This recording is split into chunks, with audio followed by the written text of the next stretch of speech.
부활하신 예수님이라는 말씀을 가지고 이 시간 여러분들과 은혜를 나누고자 합니다. 요한복음 20장에는요, 예수님을 만난 사람들이 등장합니다. 자, 베드로와 요한 그리고 막달라 마리아가 등장하고요. 다음에는요, 함께 모여있는 다른 제자들과 도마가 등장합니다. 자, 오늘 우리가 살펴볼 사람들은요, 베드로와 요한 그리고 막달라 마리아입니다. 오늘 본문은요, 1절은 이렇게 시작하고 있어요. 우리 1절을 보겠습니다. 다 같이 읽겠습니다. 안식 후 첫날 일찍이 아직 어두울 때에 막달라 마리아가 무덤에 와서 돌이 무덤에서 옮겨진 것을 보고. 아멘. 안식 후 첫날, 오늘날로 말하면 무슨 요일일까요? 주일입니다. 주일 새벽에 가장 먼저 막달라 마리아가 예수님의 무덤을 찾아갑니다. 오늘 본문에는요, 막달라 마리아 혼자만 예수님의 무덤을 찾아간 것으로 되어 있지만 다른 복음서에 보면 다른 여자들과 함께 간 것을 볼 수가 있어요. 우리 마가복음 16장 1절 2절을 보고 합니다. 우리 다 같이 읽겠습니다. 안식일이 지남에 막달라 마리아와 야고보의 어머니 마리아와 또 살로메가 가서 예수께 바르기 위하여 향품을 사다 두었다가 안식 후 첫날 매우 일적이 해 돋을 때에 그 무덤으로 가며. 아멘. 자, 보세요. 혼자 간 것이 아니라 여러 여자들과 함께 간 것을 볼 수 있죠. 그런데 무덤에 찾아간 이유가 뭐예요? 예수님의 시신에 향품을 발라드리기 위함이었습니다. 자, 그 당시 향품은요, 향기 좋은 기름과 같은 액체로서 시신의 썩은 냄새를 맡기 위해 사용됐던 것입니다. 그리고 시신에다 향품을 바르는 행위는요, 당시 왕의 시신에 행하는 절차였다고 합니다. 그러니까 막달라 마리아도요, 지난주에 살펴보았던 아리마다의 사람 요셉과 니고데모와 마찬가지로 예수님을 왕으로 대접한 것이죠. 즉 하나님의 말씀을 이루는 사람이었다는 겁니다. 자, 그리고 본문은요, 막달라 마리아가 찾아간 그 시간을 아직 어두울 때라고 기록하고 있죠. 우리가 방금 마가복음 16장 2절에 보면 어떻게 기록하고 있어요? 안식 후 첫날 매우 일찍이 해 돋을 때라는 말을 썼는데, 오늘 요한복음의 저자 요한은요, 아직 어두울 때, 그 시간을 아직 어두울 때라고 기록하고 있습니다. 똑같은 시간을 이야기하고 있지만 조금은 분위기가 다른 것을 볼 수가 있죠. 자, 요한복음을 기록한 요한이 아직 어두울 때라고 기록한 것은요, 정확한 시간을 알려주고자 한 의도뿐만 아니라 막달라 마리아나 베드로나 요한의 영적 상대가 아직 부활하신 예수님을 알아보지 못할 만큼 어두웠다는 것을 우리에게 암시를 해주고 있는 겁니다. 자, 요한복음을 기록한 요한은요, 이런 표현을 오늘 본문에서만 쓴 것이 아니라 요한복음에 벌써 2번이나 반복해서 썼어요. 가룟 유다나 니고데모를 밤과 관련시켰던과 같은 방식으로 썼다라는 겁니다. 한번 보고 갈까요? 요한복음 13장 30절을 보겠습니다. 우리 다 같이 읽겠습니다. 유다가 그 조각을 받고 곧 나가니 밤이러라. 자, 보세요. 유다가 그 조각을 받고 나갔는데 그 시간이 언제라고요? 밤이라는 단어를 쓰죠. 우리 요한복음 19장 39절도 볼까요? 우리 다 같이 읽겠습니다. 일찍이 예수께 밤에 찾아왔던 니고데모도 모략과 침향 섞은 것을 100리트라쯤 가지고 온지라. 아멘. 자, 니고데모는 요한복음 3장에 나타났던 인물인데 예수님을 만나고자 언제 찾아왔다고요? 밤에 찾아왔다고 이야기하고 있습니다. 적고 있어요. 굳이 밝히지 않아도 될 것을 지금 밝히고 있는 겁니다. 자, 그런데 막달라 마리아가 와서 보니까 무덤 입구를 막고 있는 돌이 옮겨진 겁니다. 그뿐만 아니라 예수님의 시신이 없어진 거예요. 이에 막달라 마리아는요, 이 사실을 제자들에게 전합니다. 2절을 봅니다. 오늘 본문 2절입니다. 다 같이 읽겠습니다. 시몬 베드로와 예수께서 사랑하시던 그 다른 제자에게 달려가서 말하되 사람들이 주님을 무덤에서 가져다가 어디 두었는지 우리가 알지 못하겠다 하니. 아멘. 막달라 마리아는 왜 사람들이 예수님의 시신을 무덤에서 가져갔다고 생각했을까요? 예수님의 시신을 모셨던 무덤은요, 바위를 파서 만들었고 큰 바위로 입구를 막고 있었습니다. 큰 바위는요, 한 사람이 움직일 수 있는 무게가 아니에요. 그리고 경사도 있기 때문에 여러 사람들이 힘써야만 움직일 수 있었던 거예요. 그러니까 막달라 마리아는요, 여러 사람들이 와서 그 돌문을 굴려 예수님의 시신을 가져갔다고 그래서 생각한 겁니다. 자, 여러분의 이해를 돕기 위해서 사진 한 장을 보고 가겠습니다. 보세요. 자, 이렇게 생겼습니다. 무덤이 있는데 무덤 돌에 구멍을 내서 저 둥근 돌을 막아버립니다. 보면 경사가 있습니다. 이것을 움직이려면 여러 사람이 힘을 써야 한다는 거예요. 이래서 막달라 마리아가 사람들이 예수님의 시신을 무덤에서 가져갔다고 생각한 거예요. 막달라 마리아가 전해준 소식을 듣자마자 베드로와 요한은 무덤으로 달려갑니다. 그리고 빈 무덤을 살피죠. 우리 3절에서부터 5절을 볼까요? 다 같이 읽겠습니다. 베드로와 다른 제자가 무덤으로 가이세 둘이 같이 다름질하더니 다른 제자가 베드로보다 더 빨리 달려가서 먼저 무덤에 이르러 구부려 세마포 놓인 것을 보았으나 들어가지는 아니하였더니. 아멘. 자, 우리는 여기서 막달라 마리아와 베드로와 요한의 공통점을 보게 돼요. 그 공통점은요, 그들 모두 예수님이 부활하셨다는 것을 전혀 염두에 두고 생각하고 있지 않다라는 겁니다.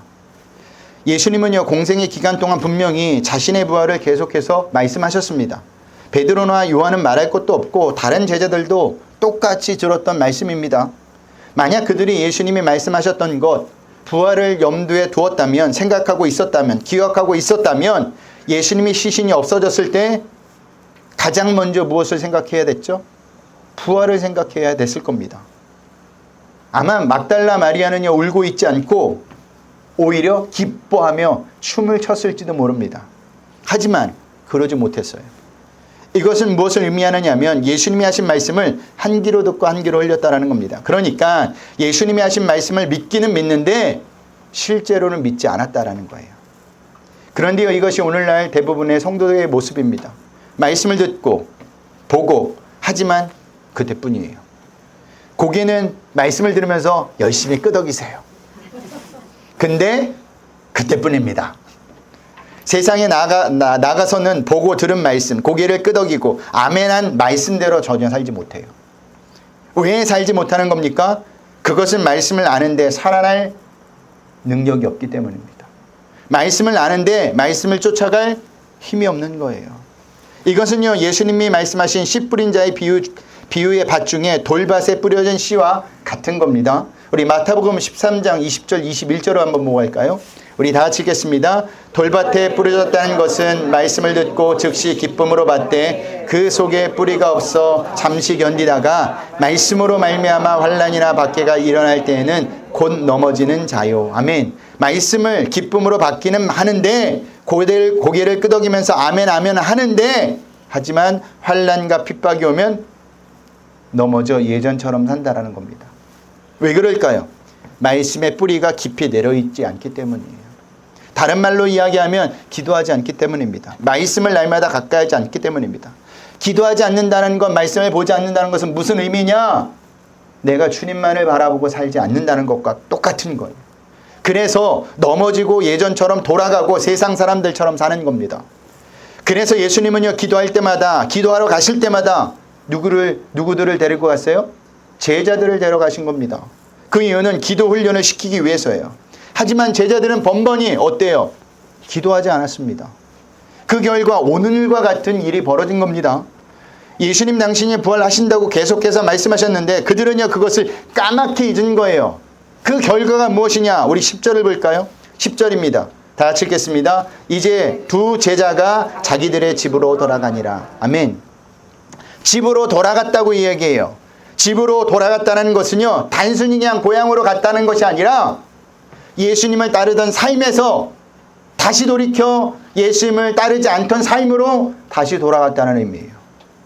예수님을 만나기 전의 삶으로 돌아갔다는 의미입니다. 우리가 날마다 예수님을 바라보지 않으면, 날마다 기도하지 않으면, 말씀을 가까이 하지 않으면 우리도 그럴 수 있다는 겁니다. 우리도 예전의 삶으로 돌아갈 수 있다는 거예요. 그렇기 때문에 우리는 날마다 예수님을 바라보셔야 합니다. 바라보시라는 말은 근거를 주님께 두라는 겁니다. 예수님께 두라는 거예요. 그래야 넘어지고 자빠지고 쓰러져도 다시 일어날 수 있는 힘이 있는 거예요. 기도를 한다고 해서 내가 기도했기 때문에 내가 힘을 낼 수 있는 게 아니라 내가 그 기도하는 그 존재로 인해서 그 예수님 때문에 내가 다시 힘을 얻는 겁니다. 날마다 주님이 주신 힘으로 살아가는 거예요. 그게 예전 삶으로 돌아가지 않는 방법이에요. 자, 베드로와 요한과 달리 막달라 마리아는요, 다시 예수님의 무덤에 와서 울며 무덤 안을 찬찬히 살펴봅니다. 11절 12절을 보겠습니다. 다 같이 읽겠습니다. 마리아는 무덤 밖에 서서 울고 있더니 울면서 구부려 무덤 안을 들여다보니 흰 옷 입은 두 천사가 예수의 시체에 누웠던 곳에 하나는 머리편에 하나는 발편에 앉았더라. 아멘. 자, 마리아가 발견한 사람은 누굽니까? 두 천사를 발견합니다. 하나는 머리 쪽에, 하나는 발 쪽에서 발견하죠. 두 천사가 갑자기 나타난 것이 아니에요. 처음부터 예수님의 무덤 안에 쭉 있었습니다. 막달라 마리아는요, 예수님의 시신을 찾으려고 무덤 안에 찬찬히 살피다가 그제서야 두 천사를 발견하게 된 거예요. 우리가 여기서 알아야 할 것이 있습니다. 그것은요, 예배드리는 이 순간에도 천사는 우리와 함께 있다는 사실을 아셔야 합니다. 우리 눈에 보이지 않는 것뿐이지 천사는요, 항상 우리 곁에 있어요. 우리 곁에 와서 하나님의 명령으로 우리를 돕고 있다는 사실입니다. 자, 두 천사가 막달라 마리아를 보고 왜 울고 있냐고 묻죠. 이에 마리아는 어떻게 대답을 하죠? 우리 13절을 보겠습니다. 다 같이 읽겠습니다. 천사들이 이르되 여자여 어찌하여 우느냐 이르되 사람들이 내 주님을 옮겨다가 어디 두었는지 내가 알지 못함이니이다. 아멘. 그런데 우리가 여기서 생각해 봐야 할 것이 있습니다. 그것은 지금 막달라 마리아가 두 천사를 보고도 놀라거나 무서워하지 않는다라는 사실이에요. 만약 여러분이 천사를 봤다고 칩시다. 어떨 것 같아요? 와, 황홀하다, 너무 기쁘다 이럴 거예요? 아니죠. 기절할 겁니다. 깜짝 놀랄 거예요. 누가복음에 보면요, 세례 요한의 아버지인 사가랴와 예수님의 어머님 마리아는요, 주의 사자 천사를 만났을 때 놀라고 무서워했다고 기록하고 있어요. 한번 볼까요? 누가복음 1장 11절 12절을 보겠습니다. 다 같이 읽겠습니다. 주의 사자가 그에게 나타나 하나님의 들에 섰으나 사가랴가 보고 놀라며 무서워하니. 아멘. 사가랴가 보고 어떻게 했다고요? 놀라고 무서워했대요. 이것이 일반적인 반응이에요. 그런데 막달라 마리아는요, 놀라거나 무서워하지도 않아요. 강단이 있어 보이는 게 아닙니다. 혹시 천사를 못 봐서 그럴까요? 아니에요. 누가복음에 보면요, 막달라 마리아가 만난 두 사람이 찬란한 옷을 입고 있었다고 기록한 것으로 볼 때 분명히 알아봤어요. 그렇다면 막달라 마리아는 왜 이런 반응을 보인 걸까? 막달라 마리아에게 가장 중요한 것은요, 천사가 아니었어요. 뭘까요? 예수님이었다라는 겁니다. 막달라 마리아의 마음 전체가 예수님께 집중되어 있다라는 겁니다. 우리는요, 막달라 마리아의 모습에서 성도란 어떤 사람인지를 볼 수가 있습니다. 여러분, 성도란 모든 관심을 예수님께 집중하는 사람이에요. 한마디로 예수님밖에 모르는 사람, 살아도 예수님을 위해 살고 죽어도 예수님을 위해 사는 사람, 세상 사람들의 눈에 비친 그들의 모습이 예수님에게 미친 것처럼 생각되는 사람이 누구라고요? 성도라는 겁니다. 안디옥 교회의 성도들이 최초로 그리스도인이라는 말을 들었는데 이 말은 칭찬이 아니에요. 조롱하는 말이었습니다. 오늘날로 이야기하면, 우리나라로 말로 이야기하면 예수쟁이와 비슷한 의미를 내포하고 있는 비꼬는 말이에요. 여러분, 예수쟁이라고 이야기할 때 좋은 의미로 할까요? 나쁜 의미로 할까요? 나쁜 의미로 해요. 그것과 똑같은 겁니다. 당시 믿지 않는 사람들이 볼 때 그들은 세상을 거슬러 예수님만을 따르는 자들이었기에 뭔가 미친 듯이 모여 멸시하는 뜻으로 이렇게 부른 겁니다. 그것이 오늘날 예수님을 믿는 성도들의 그리스도인이라는 명칭이 된 거예요. 그런데 그것은 예수님을 믿는 것에만 그런 것이 아니에요. 맞죠? 공부든 운동이든 사업이든 그 일에 미쳐야 성공합니다. 그래서 미쳐야 성공한다는 말이 괜히 나온 게 아니에요. 지금 이 세상에서 성공한 사람들을 보면요, 하나같이 자기 분야에서 미친 사람들입니다. 어떻게 저렇게 살 수 있을까? 많은 것을 가지고도 집을 안 가는 CEO도 있대요. 네. 어느 기사를 보니까 테슬라를 창업한 누구예요? 일론 머스크 CEO예요. 근데 그 사람은요, 그 많은 돈을 가지고도 쓸 줄 모르고요, 오로지 집에는 안 가고 연구에만 몰두해 있대요. 진짜 미친 거예요. 그 사람이 말한 건 다 됐어요. 사람들이 다 미친다고 이야기할 때 다 됐어요. 미쳤기 때문에 가능한 겁니다. 드라마에서 성공한 PD가 이런 말을 하는 걸 들었습니다.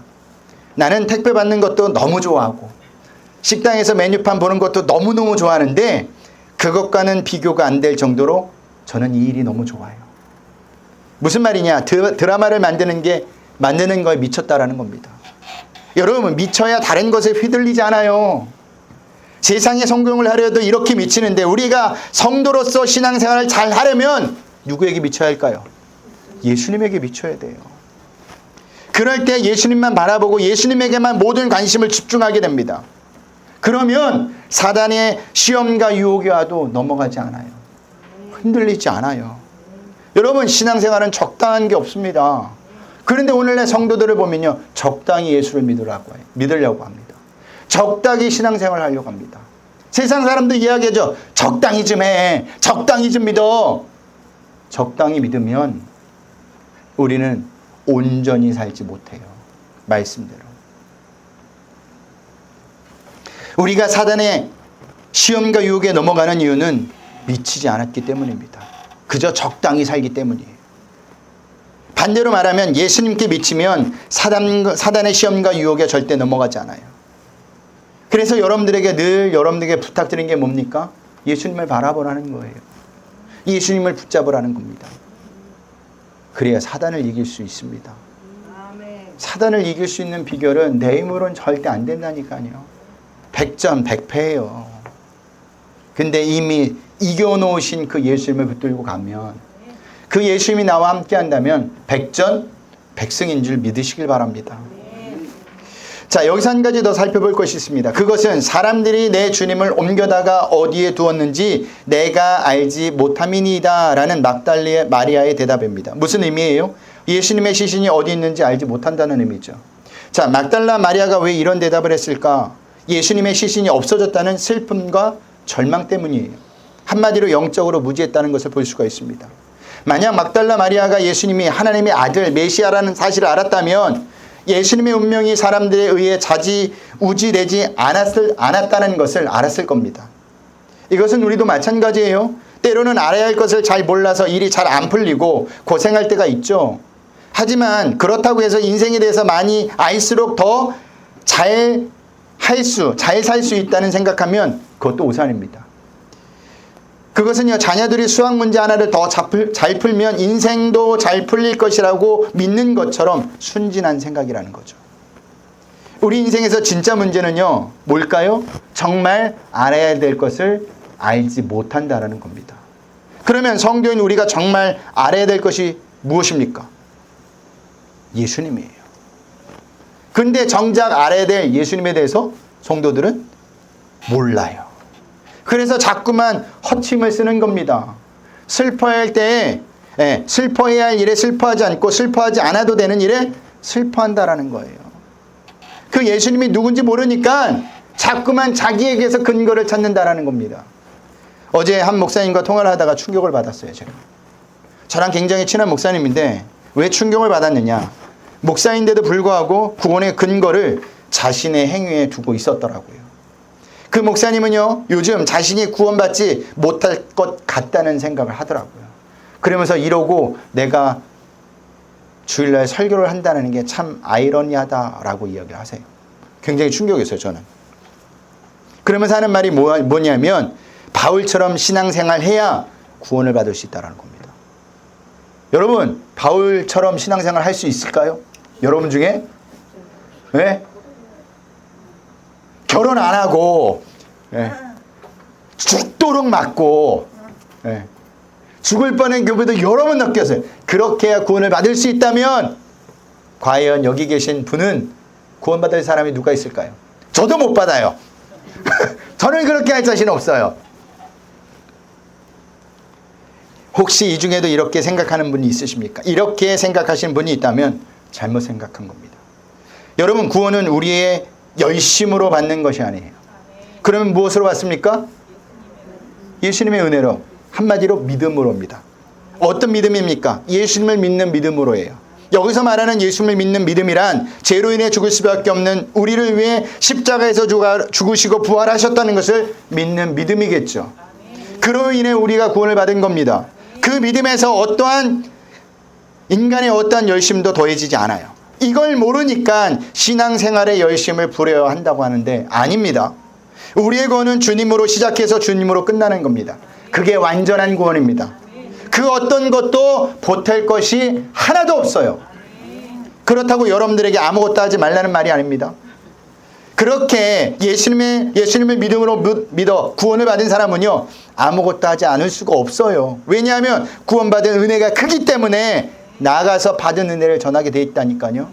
우리가 누군가에게 고침을 받았어요. 의사 선생님에게 낫지 못하는 병을 의사 선생님이 고쳐주셨어요. 그러면 우리는 어떤 마음이 들어요?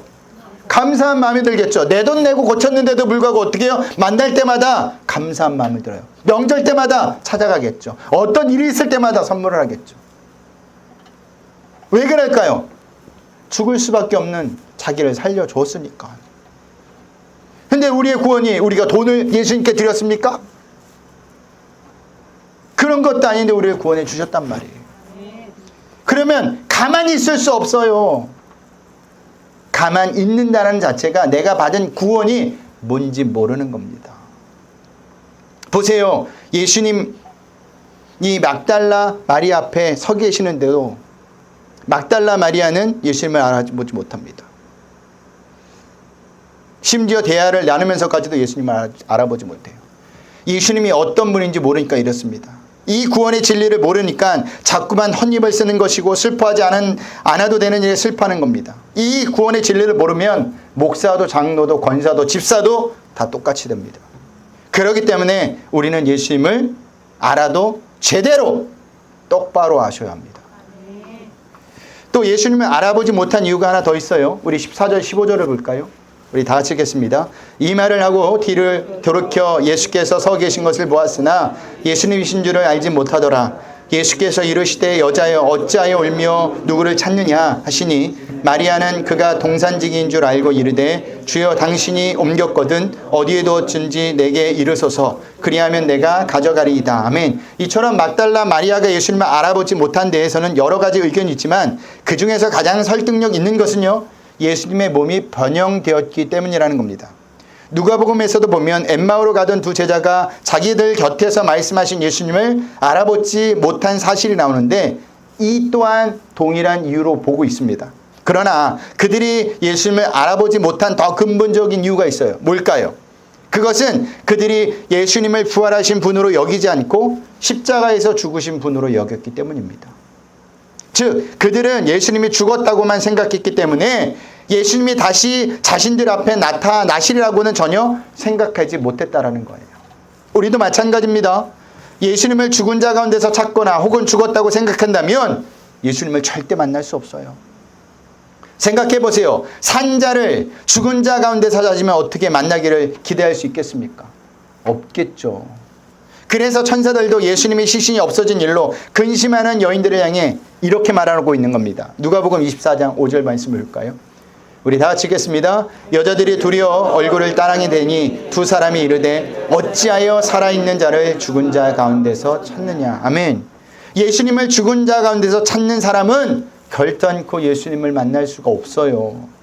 예수님은 다시 사셨고 지금도 살아 계십니다. 예수님은 영원히 살아 계실 겁니다. 그러면 우리가 찾아야 할 것은요, 죽은 예수님이 아니라 부활하셔서 지금도 살아계신 예수님이라는 겁니다. 제가 분명히 말할 수 있는 것은요, 살아계신 예수님을 찾는 사람들은 지금도 살아계신 예수님을 만날 수 있다는 겁니다. 왜냐하면 예수님은 우리에게 생명, 영생을 주시는 분이기 때문이에요. 그리고 그뿐만 아니라 우리를 구원하는 것으로 끝나는 것이 아니라 천국 갈 때까지, 하나님 나라에 갈 때까지 우리와 동행하며 가장 좋은 길로 인도하시는 분이라는 사실입니다.